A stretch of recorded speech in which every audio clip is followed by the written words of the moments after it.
guys, it's Sinead from WTI. So in my family, we love our fizzy drinks. And so we decided it was time to try out the SodaStream.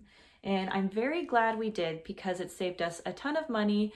It's cut down on the amount of plastic waste we have in the house, and it's really easy to use as well. So let me show you how it works. So the first step is to insert one of these CO2 cylinders into the machine. So you simply open it up, insert the cylinder, make sure it's screwed in nice and tight, and then close it back up. Next, you would take your SodaStream bottle and fill it with your liquid of choice. I'm just using some spring water here. Place it into the machine, make sure it's locked in. And then you simply press this top button and watch the sparkling happen.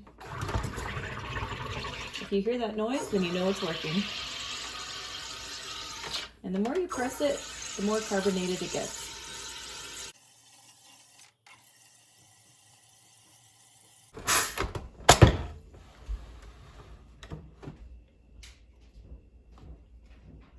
And there you go. Now you have your nice fizzy drink ready to enjoy. So this is great because you can use it to make all different kinds of drinks. We mostly use it for sparkling water, but you could also use it for juice if you're craving something sweet and bubbly. It has a nice sleek design that doesn't take up too much space on your counter. So this is definitely worthwhile. If you love the taste of those bubbles, you're gonna find yourself using this all the time. And that's my point of view.